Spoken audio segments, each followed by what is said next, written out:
Hey, everybody, welcome to another episode of the Real Mike Pittman podcast.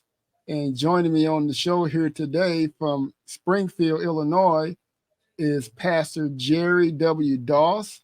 Pastor Doss is the pastor of Abundant Faith Christian Center in Springfield, Illinois, the senior pastor, and has been pastoring there for some 30 years now, I believe it is, Pastor That is Doss. correct. That is correct. He's done a lot of stuff in the community, not only saving souls, but saving lives as well through economic development. But at this time, I just want to kind of turn it over to Pastor Doss so he can just kind of give us a brief introduction in terms of who he is, how he got started in the ministry, and those type of things.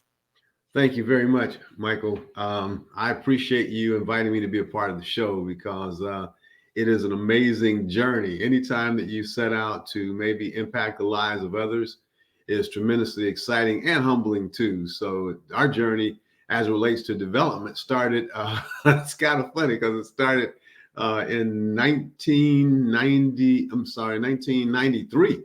And the development part of it started when we needed to fundraise. And some were talking chicken dinners and some, I'm an anti-chicken dinner type pastor. I ain't against chicken, but I ain't trying to raise no money with the chicken dinner. So I got to talking to you and some of the others. And we said, well, why don't you sold us a house, I believe, on like maybe it was over near one of the schools and over, I want to say, what street is that? Maybe 10th Street, Yale, in that area. You remember selling this house? Yeah, I remember that. And then we fixed it up. A lot of the members, one of the other pastors was an electrician, Arthur Moore, and several of the others joined in, and we turned that house around, and we sold it to one of the members in the congregation. That's where Sandy and Jolita, they bought that house, and come to find out we sold it and made a profit, and it was way more than we could ever do with chicken dinners or macaroni specials and all that. So that was the start of the beginning. We're gonna go from there. So we started doing other projects, and I remember another project that we purchased that actually came to us. I was sitting at the office in my office at Livingston and Cook. That was our second location. And it was very interesting that, the Holy Spirit spoke to me and said, hey, look across the street. There was blighted area. It was called the King's Inn. And it was prostitution, a lot of crime. The police had been called there a number of times. And then they called and said, hey, we're interested. So at the same time that the Holy Spirit was speaking to me about it, I called the bank. The bank said, we'd love for you to have it. And that started the process. They gave it to us. We said, well, we don't have any money. So they said, well, we'll still be willing to sell it to you. We said, well, not only do we not have money, we need money to fix it up. We need about 50 to 100,000. They said, oh man, we don't want to do that. But they ultimately sold us that property for no money down and giving us fix-up money. And that's what kind of let me know that it's possible. I don't care. All you have to do is have a desire to make something happen, get rid of all the negativity that says it can't be done. And you were with us. I got pictures of you with a hammer and nail pushing a wheelbarrow. Yeah, so you didn't always have on a suit, but it was a good time too, because we enjoyed bringing people together. We enjoyed the fact that we're turning our community around. People where Black people live, and an area where Black people live, and they were happy. I mean, it helped our church to grow because people in the community said that's the church that is involved in turning our community around. We met the mayor, Mayor Langfelder. He joined in. The bank that was down the street, you introduced me to him. I think his name was Phil Mayton. He said, hey, we'll donate. And it's amazing the number of people that want progress to take place, but they need that person that's willing to, step forward and step foot up. So after that, last thing, then we'll talk again. But after that, we received something called a developer fee, which is about $300,000, which I was surprised. I didn't know they was going to give us $300,000. I was happy to take it.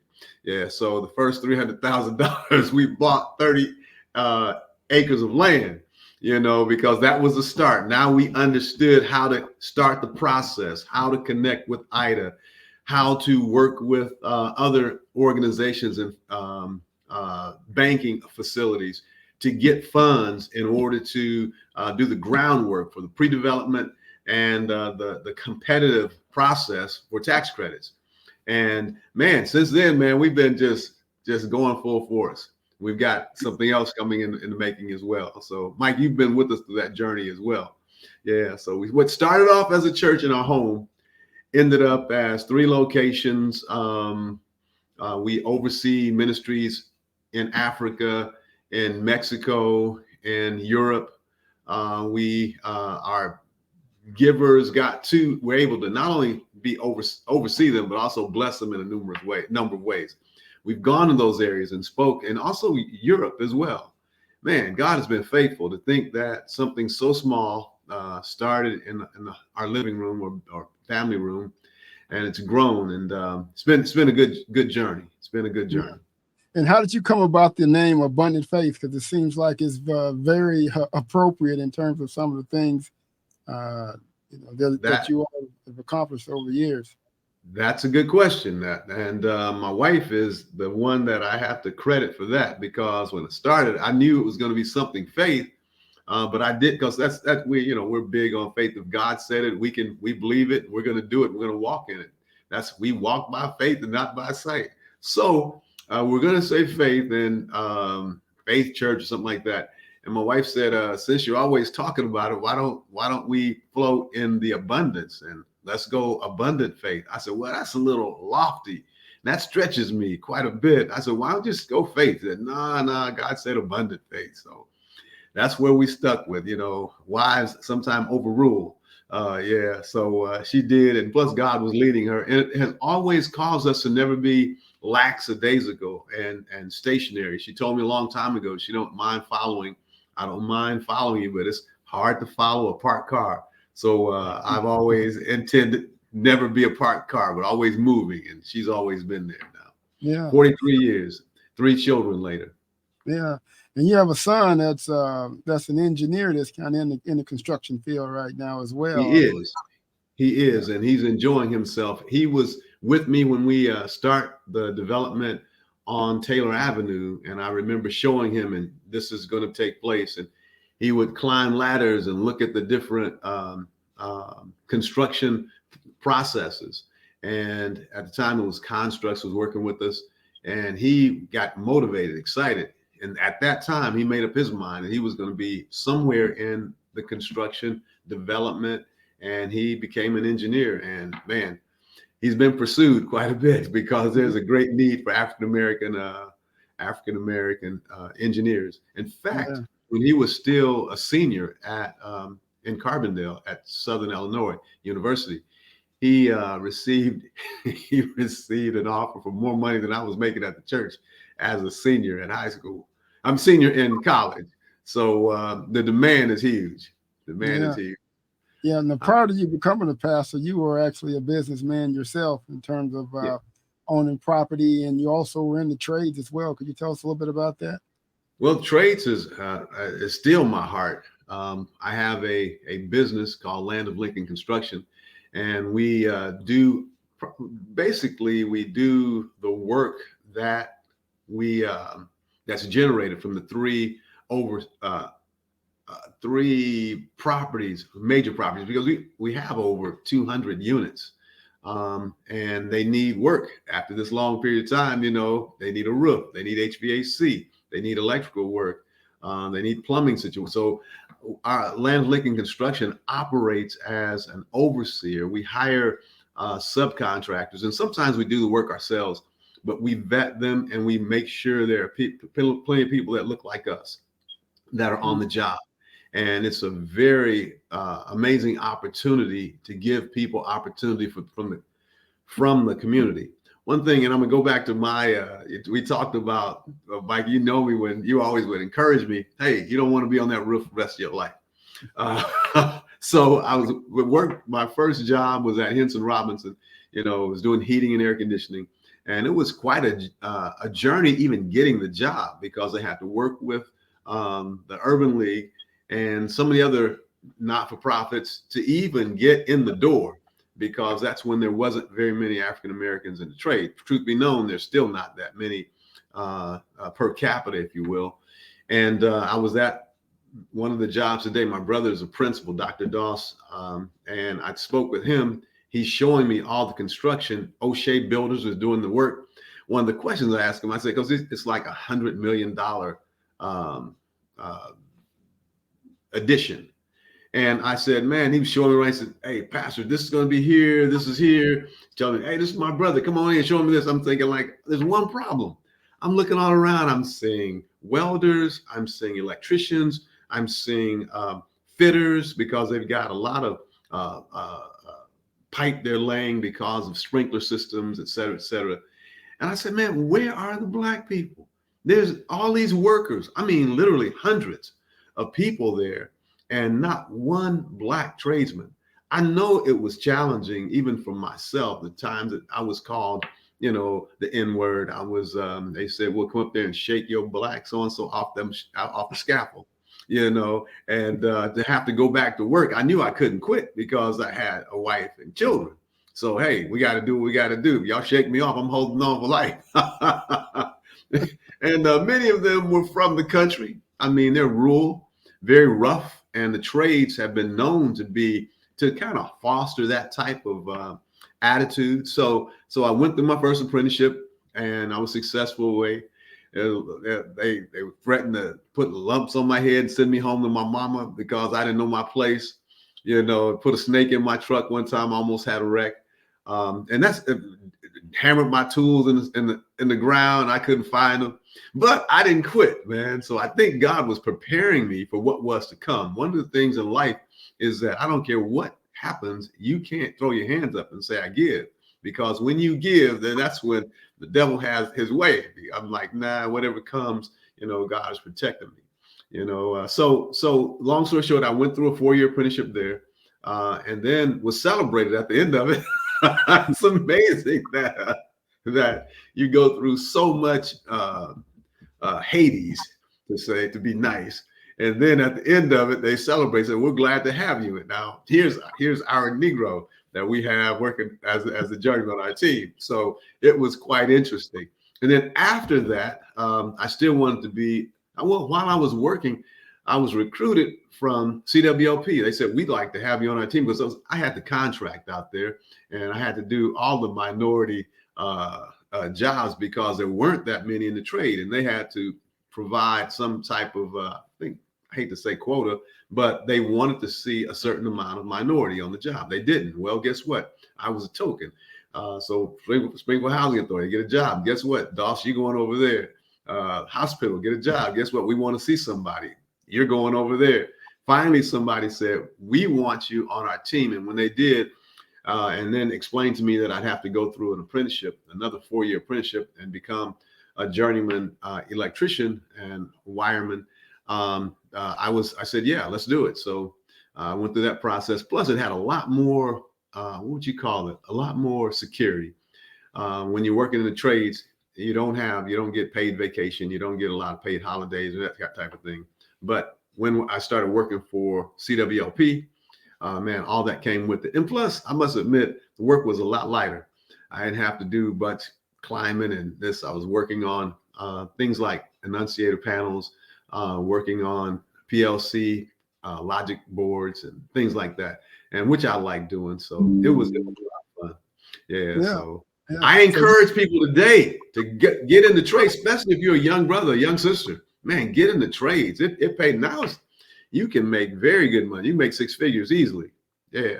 I mean, it's more money to be made in the trades, because not only do you learn that trade, you can take that skill and parlay it into your own business, or if you want to do side jobs or whatever. So that's right. Especially, the electricians, HVAC, what I call skilled trades, the carpentry. And yes, it is hard, for Blacks to be able to, to get into the union. To do this type of work, because some of the things that you do have to go through. So, kudos to you for being able, to withstand and be a example for Yes, others that sir. follow in your footsteps. And it is a challenge, but again, at the same time, once you have that experience, almost like a degree, nobody can take it away from you what you've actually Exactly learned. right. Now, That's you that's talked about one of my sons being a engineer, but one of them is also a fourth year apprentice.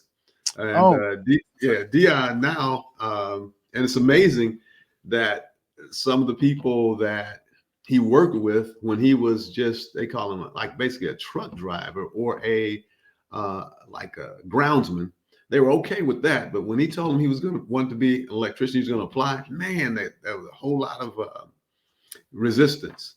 And because because they this is terrible, they don't have an African American, this is 2023, they don't have an African American lineman in the city.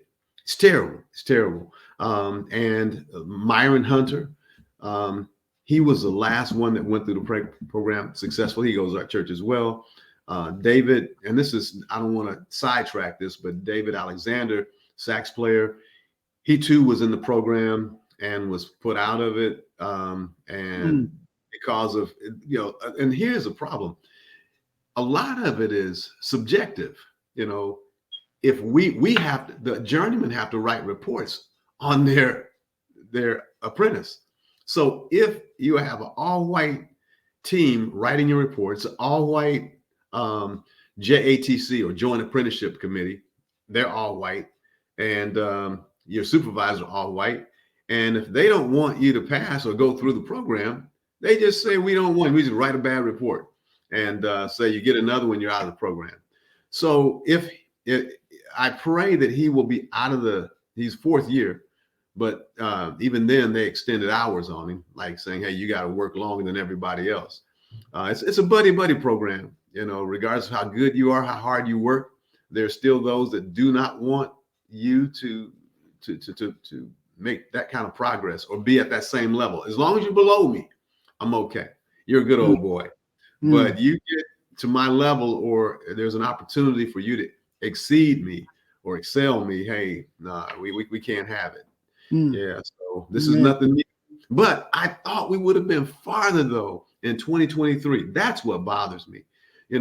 I think we've lost ground, because if I can go on $100 million job and it's public funds because it's a school. So it's not like this is private funds. I hire who I want to. No, we need to make this job site look like the community, but it does not.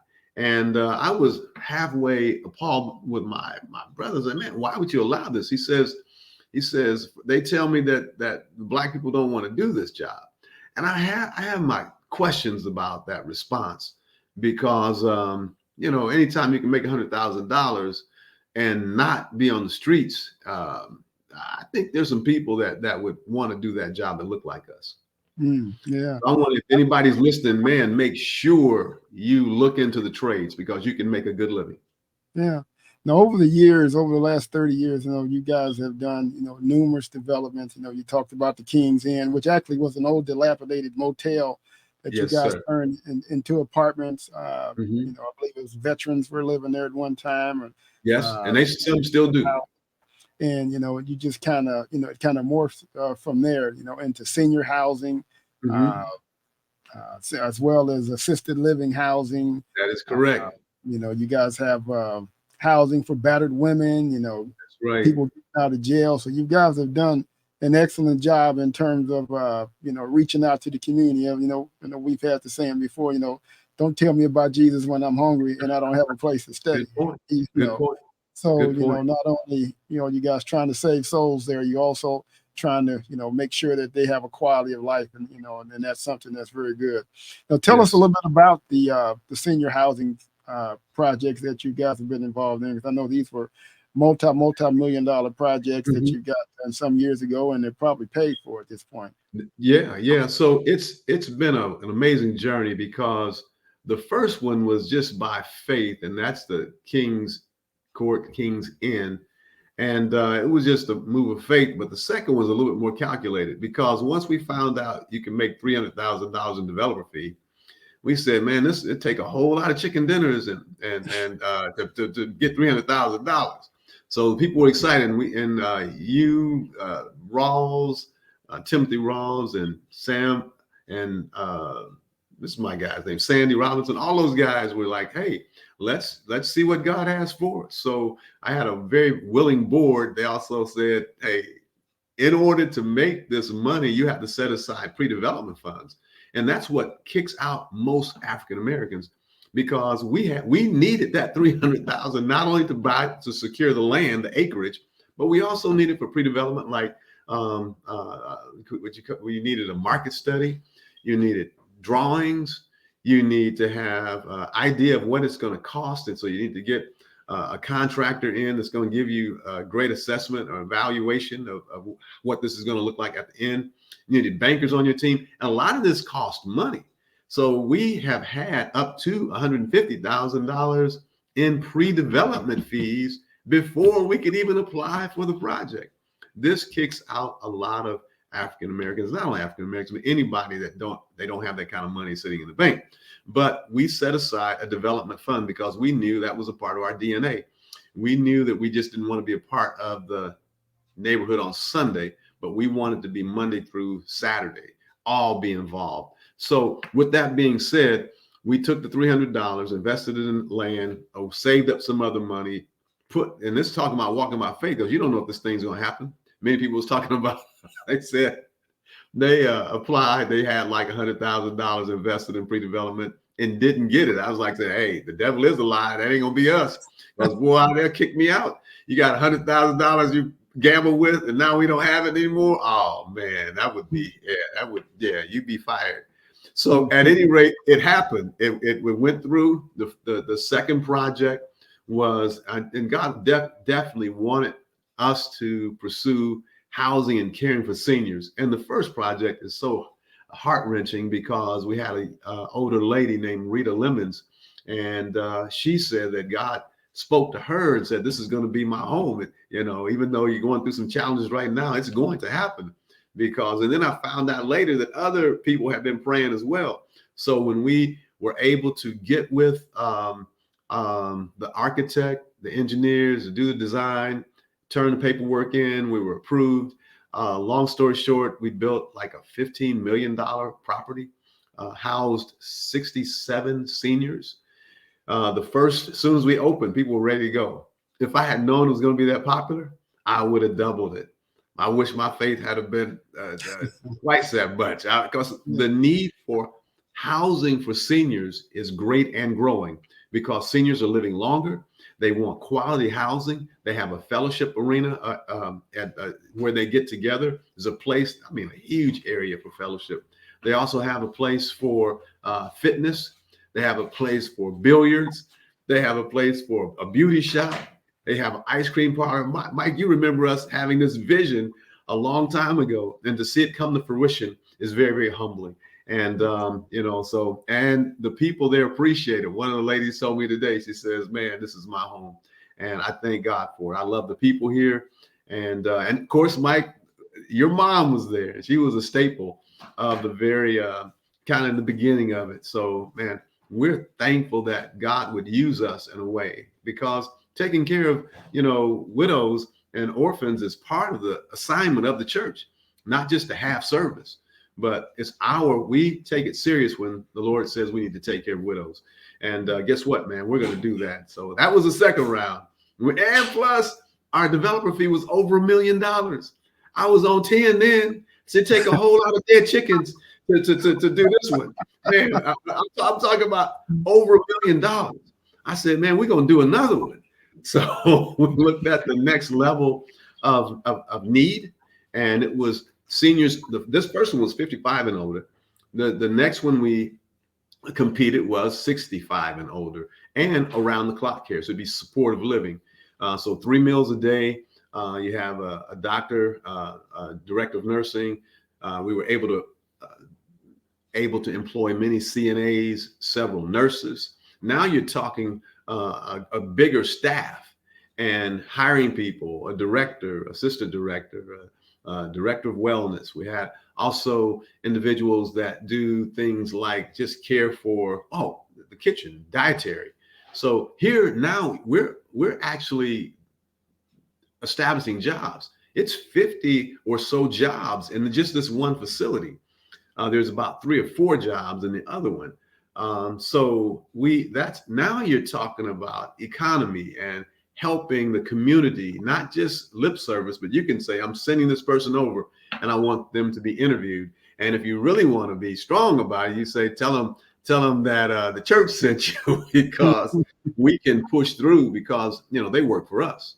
Our goal eventually is to continue to, just like some of our other brothers that are little light-skinned brothers, they want the monies, especially my Jewish friends, they want the money to be turned over several times in the community before it leaves the community. This is a way we can do that. So we have a great number of people that look like me and you that work there. So when you go there, it's almost like, if you will, you going to Atlanta. Yeah. Yeah, it's like right here in Springfield in our backyard. So it's been fun. They've enjoyed it. They like seeing me walk in because one of the first things they say that this facility is owned by people that look like us, and it's something about that brings energy. And our annual budget is about $4 million a year. So with that, because I'm not sure whether you know it, but the daily rate for Medicaid, and I didn't even know all this stuff. There's so much compliance and documentation and all this, but which is good because you have to be accredited by the state of Illinois through HFS. But their rate now is nearing $130 a day. If you multiply that times 60 folks, that's a bunch of money. I don't know how much, but it's a bunch. But now those monies have to be expended. A large part of it is salaries. So guess what? We want a large part of those people that look like us to be a part of that. Then a lot of it is food. So guess what? We're trying our best to find vendors.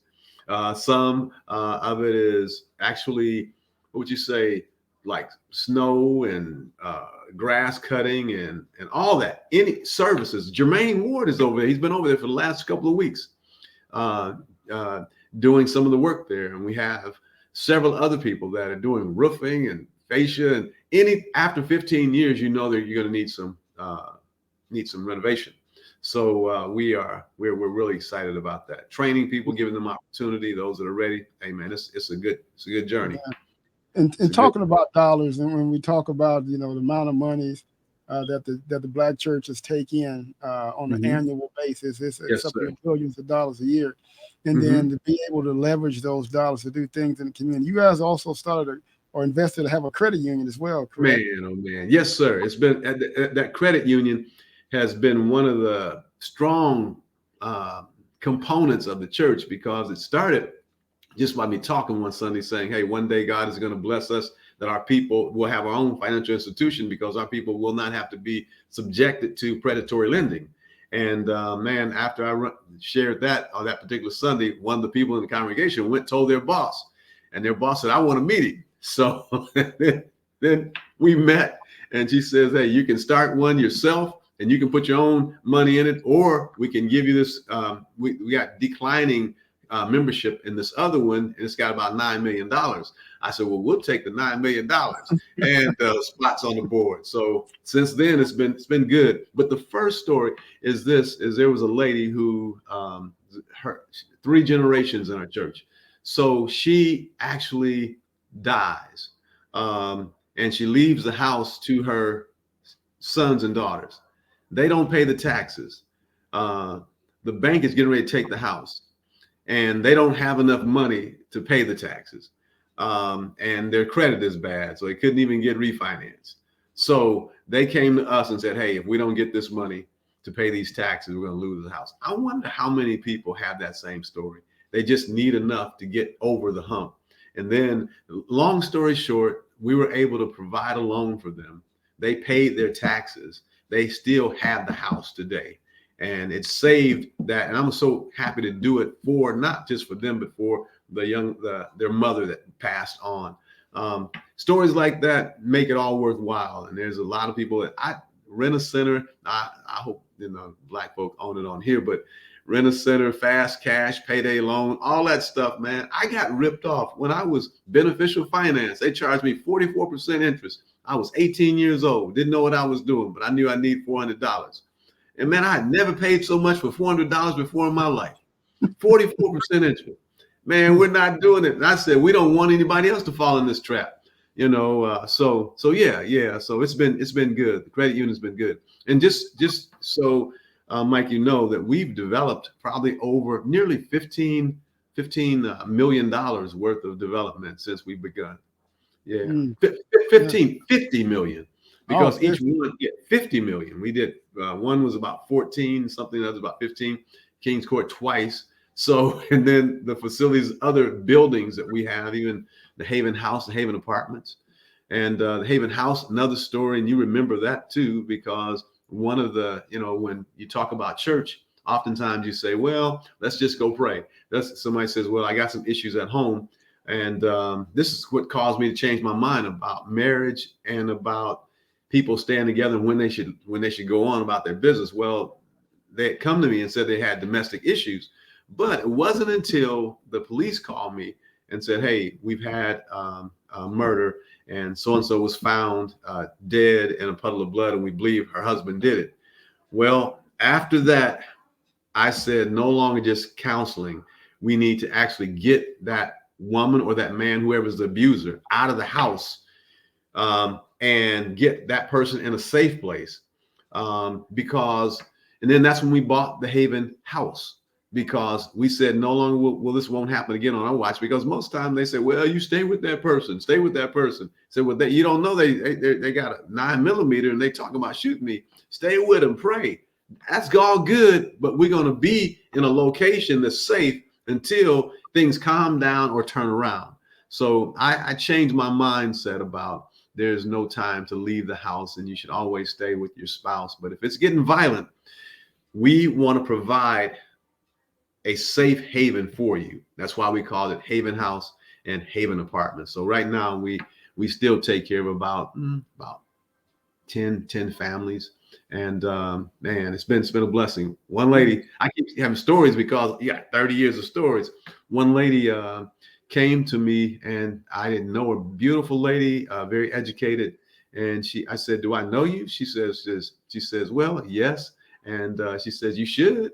And I said, "Well, how should I know you?" She said, "When I was 7 years old, my mom, my little sister, and I came to the Haven House because she was in an abusive relationship. We were scared, we were hungry, and we didn't know what we were going to do.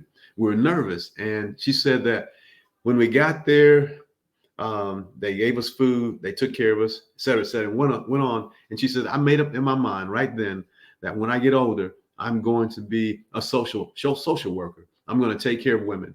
And guess what, man? She's doing that. She graduated, her and her mom and her little sister, they went to the church while they were in the town. And now she is a social worker, and not only just social worker, she's over many other people. So, man, it's amazing how many people you'll help along this journey. God has put in your heart. Let's switch a little bit now to talk about ministry, more or less. I know all the different. That was ministry. That was super ministry. I guess. Okay. Let me rephrase that. Another phase of ministry. Let me put it like that. As to individuals that come through the doors, if you will, and the different things that you guys provide in terms of shelter. We talked about it, as food pantry, and just well as programs. You have marriage classes or things of that nature that can help you as individuals, as couples, as singles. Can you talk a little bit about some of the ministries that the church has that provide those services? Yes, and most of them have been, just fairly organic from the standpoint that one that I can think of that comes to mind is our Overcomers ministry, and that's for people that have been overcoming any type of abuse or drug abuse, any type of other abuse as well. And that took place because we had an individual that had a son that was struggling with drugs, but we've been able to help thousands of people through the process. Or Melder, she came to us, and she was over one of our programs. She came to us from one of the treatment centers. We have, Stan. I can name names. All these people because we had a smaller group outside of the main body to say, hey, we're working through issues. And then when they're in those smaller groups, they can say, oh, I can relate to you. And then that person would say, well, now I'm not by myself. The same thing takes place with marriage. And our mentor, Doug King, has been able to help a whole lot of people. He's not very tall, but man, has he ever got a big heart? And he's a tremendous blessing. And watching those people like that, that he's still working with marriage groups.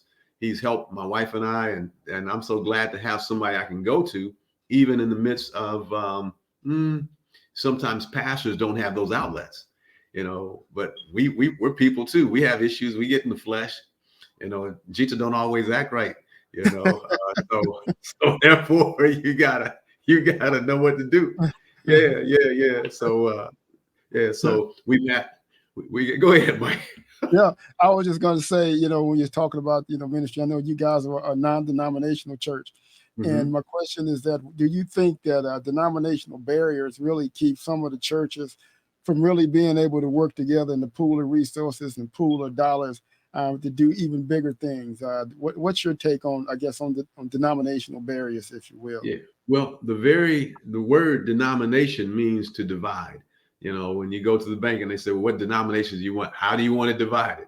So we have tried to focus on not our divisions, but how we can be walking and working together. Yeah, I think there are some barriers, but also know this is that's the very reason that I chose to not be a part of a group that says what we can't do, but connect with a group of people that are willing to just walk by faith and not let it be something that can't be done. If it's possible, and it is, God will see you through it. So I need to be around people of faith. I don't want to be around people. Denominations. A lot of times you have years of religion. So this person did it like this, and the next person did it like this. You say, why you hoop? Well, my dad hooped. Well, well, his dad. At some point, we've got to say, what's happening today? How can we reach this generation today? And speaking of that, we have 5 young people that we've hired. Trey Caldwell, and he's been there, born there. Kailana Moore, she was born there. Buckley, Elise Buckley, Aaliyah, who just got baptized last week. All of them born there, and they start pulling up video. Mike, we got some video of you too, some years ago. And the thing is that here are people that started off, they don't understand about denomination and all the strongholds of things that will hold you back. And they're ready to take this thing to the next level. I'm 65 now. Don't seem like it. It's been a good run, but preparing the next generation to carry the thing forward, because it's one thing for God to bless you with it, but it's another thing to be able to sustain it. And oftentimes we don't prepare, especially Black people, to prepare the next generation to carry things on. And I'm these young people's greatest proponent, greatest advocate. I want to support them, because we need you to carry things on, because they might be, emptying your bedpan one day, just never know. So not you, Mike. We're going to be healthy for a long, long time. Yeah, but I'm just saying that. But the thing is, you've got to train them, and it takes time. It takes time to train them, to develop them, to have them to build the confidence they need to lead, to make decisions, because there's been a lot of decisions, and some of the decisions could actually cause us to go under. And especially also the business piece is huge. Mike, you helped me out with business so much, and I appreciate that. Last thing, and I say last thing real quick on this note. Sure. People that look like you and I, Black people, Black communities, we have to be more on the ball than most. Here's why I say it.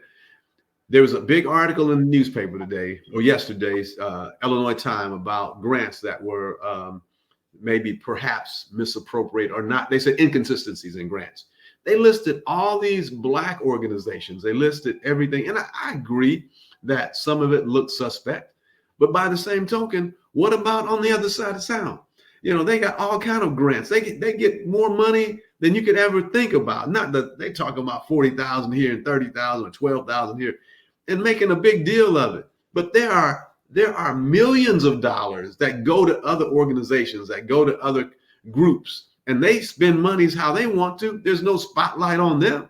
They don't put them on the front page of the newspaper. They don't say, well, there's some indiscrepancies. There's been indiscrepancies in how Blacks are treated throughout the years. So don't just shine a light on a few Black people that had some disparities in how things were done. Look at the big picture. I'm saying that to say that people of color, you've got to be on your P's and Q's, because certain groups have had the ball and gone with it, and they don't want to give it up. They do not want to give it up. So you have to be on top of it. You have to have an accountant, a good accountant. You have to know how to do, a balance sheet. You have to understand budgets, and you have to look at those budgets on a regular basis. You have to know what AP means, accounts payables, accounts receivables. You need to know that. I didn't know it a long time ago, but now it's become second nature, because I look at all of them. They say, why you want access? Because I'm gonna be checking you. I do not trust you. I'm just being truthful. Talking about your family history, you come from a family of ministers. Yes, sir. Your dad is a Yes, minister, sir. and you have your other brothers. Tell us a little bit about that in terms of your mother, father upbringing as well. Okay, so that's a thing that, first of all, I'm thankful that my parents are still living. Dad's like 87, mom's like 85. And so the strong work ethic, like Mike, you say, I've never been afraid of work. I'll sit down right next to it, Yeah, that's a joke, y'all. That's a joke. But I'm saying is that they worked hard. My dad left school when he was like in the 6th grade, and he went to the cotton fields in order to help support his family. He never knew his dad. And therefore he made up in his mind that he was going to be a good father. The dad that he had, even though he didn't know him because he was married to another woman, not his mom, but another woman. But he said that, and I remember him saying his dad died of, they told him, because he was a little boy, they told him his dad died of drinking himself to death. So it's something in the liver. My dad made up in his mind, I'll never drink. And he said his dad wasn't there for him, for his children, to raise them up. He said, I will be there for all 9 of my kids. And he made that commitment.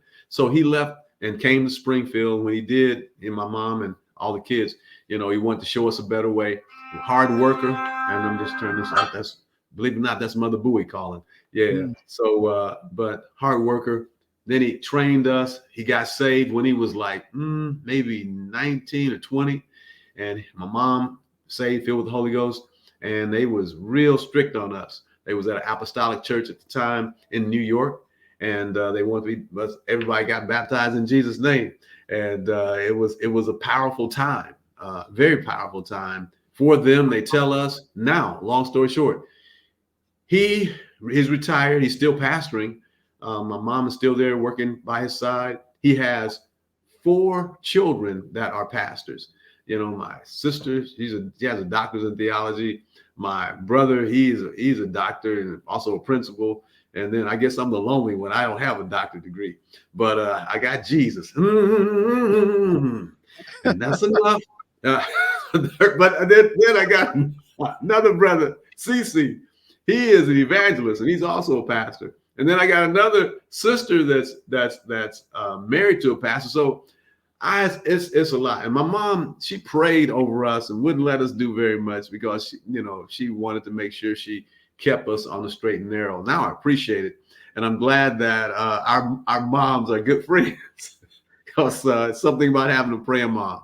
Nothing like it, man. Yeah, I mean, you really, when you look back on those particular type things and growing up, you realize that some of the things that they were trying to keep you from, that you didn't understand at the time. Now that you're older, you understand, especially when you see so many people. I mean, when I grew up in St. Louis in public housing, Peabody Girls projects, and I used to keep a list in my pocket of people that I grew up with.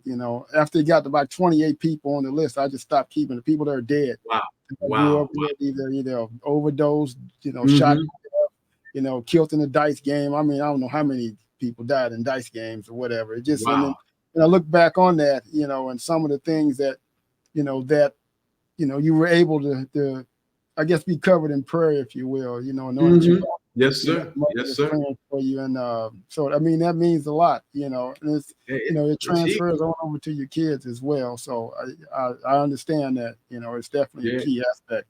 And in even saying that, I guess in looking at our world now, Hmm. when you look at all the problems, all the things that are going on in our world, uh, you know, it's obvious that we need God in our lives, in America, and in Yes, terms sir. of the issues that are happening in America right now is because America, people can say as a nation has turned their back on God. So, what's your feeling on that, Pastor Doss, I, in I, terms of? I think I think they have a point because God is not something that's a central focus now, especially when all the I don't want to get on a rant, but all the different agendas that are being pushed on our kids in the school system. Uh, I think it's so strong that we have in our future plans the plan to build a Christian school for people that look like us in our community and making it affordable. We have the plans of mentoring our kids, and similar to what we're doing, even with hiring them, because you can't mentor, you got to bring them closer. So you got to love them, you got to encourage them, you got to be there at the games. So that's going to be important. When it comes to our kids, you got to teach them how to spend money, and what to buy and what not to buy, and not always be conspicuous spenders. So all these things are important to what they place a greater value on, and God being the first value. And then if they ask you, well, how did you do this? It was God. He opened the door. He made the way. And I want to make sure that our sons and daughters know that, and we bring them close. They'll not just hear it, but they'll see it. And we'll be able to share that story. But yeah, our vision is to have a school that trains African American kids, that trains kids to be strong and not followers of the culture, but leaders in this world. We have a vision to see them open businesses and live out their dreams, their passions, that they would go forth with all of their might, recognizing that this world is only for a season. As James says, that what is life but a vapor? But one day we're going to lay all this stuff down. So we need to utilize what we have, our gifts, our talents, and our treasures, as long as we have life in our body. But then once we don't put it down, and like I say, I'm 65 now, and probably most of my years are behind me, but my best is yet ahead, because I believe once we lay all this down, he's gonna stand before him. He's gonna say, "Well done. You didn't just live for yourself, but we lived." And that's one thing I appreciate about you, Mike. You've always been about supporting Black people, supporting Black businesses, saying, "Hey, I'm about my people everywhere you go." Sometimes it got you in trouble too, but always saying, "Hey," and I take on that mindset as well, from the heart. It is about us. Moses did it, man. He left the comfort of Egypt to go and help his folks, even kill some folks. We didn't kill nobody and put them in the sand though, but we did say, "Hey, I was sent by God." Hey, so we going on this journey, and the journey's not over, Mike. In fact, sometimes I think the journey is almost as tough now as it was then, because Black people, I'm not saying, I'm going to be careful about that because I don't want to get arrogant or nothing, but a lot of Black people have become lackadaisical and lethargical. And they're not hungry for, don't have a passion. And I'm trying to figure out how you put a passion in people, the way you say, well, one dude, he told me, he said, "What would success look like to you?" And there's one of the guys that worked for me. He's since gone on. He said, "I think I was successful if I would find a woman on WIC, and she got 3 kids, and we get a check on a regular basis." I said, "Dude, man, you got to expand your vision. You don't recognize there's so much out there that you can do. But because you've seen a single Black woman on WIC collecting a check, and she got 3 kids, so she gets enough money for both of y'all." I'm thinking like, dude, you got to expand your vision. And that's one thing we want to continue to do. We're taking some people on some trips in the near future to let them know that we're supposed to be prosperous. We have to be, because the world is looking at us, and we are designated to impact other people. Some Africans from I want to say Tanzania came over, and they said, "Well, we see you, God, using you as He used Joseph." And I said, well, what does that mean? He says that God is going to raise you up for the sake of saving other people and even your brothers and sisters in other lands. I've seen that to come true. So we're able to send finances. That's one reason I want to make money, because it ain't just for me. I'm good, man. I don't have any debt, and the church don't have any debt. So what we do is try to figure out how we can bless others and how we can parlay monies into greater investments so we can bless other groups of people, especially those that need it. Because it's not fair for us to be as blessed as we are and other folks starving. Went to not Tanzania, another place, Southern Africa. I want to say Botswana. Yeah, Botswana, and Johannesburg and Cape Town, and one other place that was, I mean, it was really challenging to see it. But I believe God has raised us up for a time like this to make funds and investments and then bless other nations. So I'm excited about that. There's a like the one dude said, money cometh to me now. Yeah, I believe that. And I'm not gonna heap it on myself. I want to bless others. I haven't lived a selfish life. I'm in the same house that I was, Mike, when we started.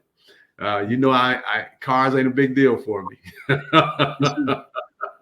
Yeah. Hey, Mike, you got to have another time we come together and we talk about some of the thought processes of how we can not be conspicuous spenders, but yet and still put some money aside so we can build.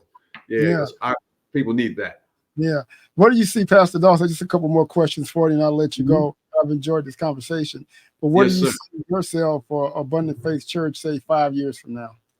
Well, first of all, and that's a good question. It's a question that I pondered on many occasions. One thing I see is being replaced. I'm looking forward to. I'm training my replacement right now, and I'm excited about it. It takes time to train them, to instill all that's necessary in them for them to be successful. Sometimes some churches have what you call inner wars of battling and control and all that stuff. And we're so far from that. Our goal is to give the next person everything they need. We're putting monies aside so that person can make sure that they have funds to take care of their families, et cetera, et cetera. So that's number one. We got to train our replacements. Number two, we have land that has not been developed. We just bought another 6.5 acres. We're looking for other land because, truth be known, Mike, this is such a good question. Land is what Israel and the other Hamas and those guys fighting over Gaza Strip. They said we want this, we want this. That's part of it. They're fighting over land in Ukraine and Russia. So I'm letting you know that we don't have to fight for it. We got to buy it, but we want some land here, because if you got land, you can go places. Mike, when we talked, it was so important. Chita, I'm doing an interview, please. So when we went to the bank, one of the first things, do you have land? If you got land, yes, dear. I'm excited. How can I not talk loud? I can't talk low.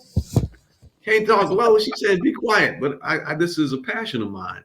So when you're talking land, we went to the bank, and once we told them we had land, they were all captive audience. Yeah, we want to talk to you. We can make this happen, because that can act as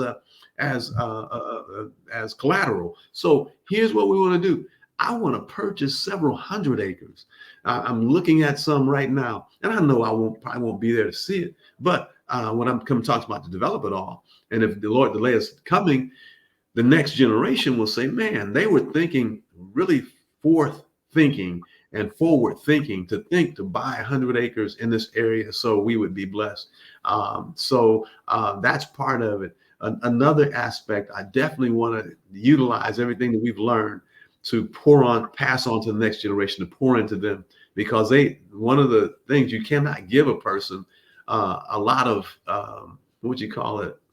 assets without teaching them how to invest those assets to turn them into more.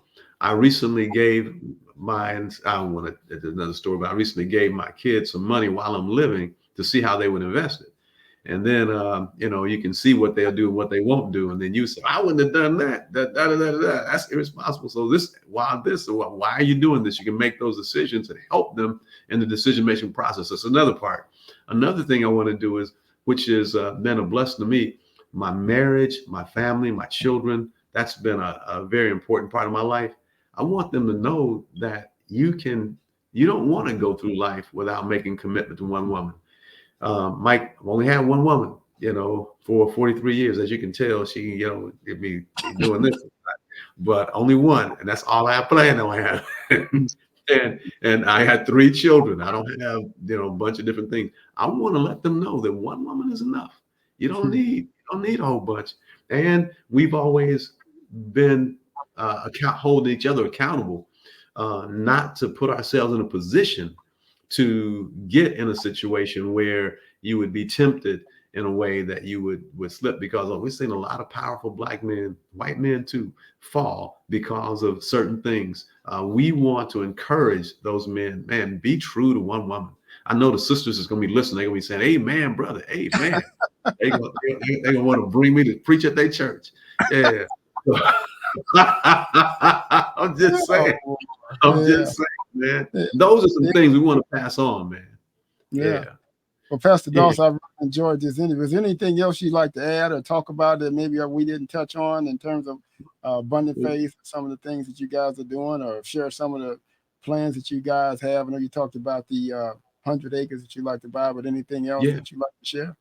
Well, one thing I think I want to end on is only what you do for Christ is going to last. I've seen so many people come, and so many people, because one of the things that we do is do funerals, and it's amazing how many people don't take anything with them, and not one person has gotten out of here alive.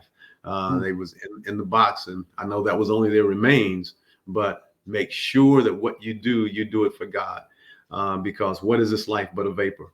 And then what would you give in exchange for your soul? So more than anything, lock in, do what God placed you on the earth to do. This was my purpose. I came on the scene to do what I'm doing. And once you find out what God placed you on this earth to do, don't leave without doing exactly what he called you to do, because one day you're going to stand face to face to him, face with him. And I just want to hear him say, well done, boy. Well done. Yeah. Well, on that note, that's a good note to end on, Pastor Dawson. I really appreciate this time. My pleasure. Shared your heart with us in terms of, the love that you have for people, love that you have for our people, in terms of, and people need to understand too, when you talk about, our people and black people, it's not that we anti anything else, that you're anti anything else, but, when you look at the issues that are involved in our community in terms of unemployment, drugs, fatherless, homes, we need a lot of help, and to say that, to look away from that when you have opportunities to reach out and help, I think is very important. And it's not that you're against anybody else. It's that, you want to help those that are most in need in this country right now. We are those that are most in need. Others are coming here and surpassing us. The immigrants coming to the country. And, when I hear people talk about, well, they came here and they did this, but one thing that people always have to remember, these other people who come here were never enslaved. That's we true. were enslaved, and so the mindset is a little bit different. And but we made major strides as a people, and I believe we have a long way to go as well. So, Pastor Dawson, thank you. But also on that note too, Mike, don't forget that when we help black people, we help all people. Because when we help people and move them up, cause them to rise, man, America rises, the nation rises. So, and I know that's what everybody that you help, man, you and you tell the story all the time about all the people you help get jobs, and that's helped so many other people. So I'm glad you made that statement. It's not that we're anti anything, but we know if we can help this group of people, it'll help America. Yeah. And we'll do this again. I know there's a lot of other things that we could talk about, topic wise. And since I started this podcast, I'm focusing on, black people, not only in Springfield, but throughout the country. And I'll probably do very little individuals in Springfield, to be honest with you. Not that I'm privileged to be one of the few that you're doing. Yeah, because, the world is bigger than Springfield. And I want to be able to show people you know, Yes, what our sir. people are doing in other parts of the country, in other parts of the world. And to Now, be able how can we check your podcast out? Because I want uh, to highlight it on our website. we have a website which is called therealmikepittman.com, and we also have a YouTube channel which is Okay. at YouTube at The Real Mike Pittman. And Got we also will be displaying the show on LinkedIn, Facebook, Instagram, and other awesome. platforms. So we'll you know, we're starting the show, but again, you know, we really want to reach out and you know, a lot of different people. I'm not starstruck in terms of being able to get celebrities. I just want, you know, everyday people that are doing things Yeah. that, you know, that'll be role models. Because a lot of times, you know, we look at athletes, we look at entertainers as role models, but you can be just a person that's going to work every day, taking care of their kids, I like that. providing a home for them, and being a good father or being a good mother. You know, those are Yes, role sir. models in my opinion, not so much because I got so much money, and those people have all sorts of problems themselves. So Yes, sir. Yes, for sir. real. So I Pastor Dan, appreciate the show. sure. Yeah. And tell your lovely wife I said hello, and tell her to be quiet next time grown folks talk. I will do just that. And on the real Mike Pittman. For real.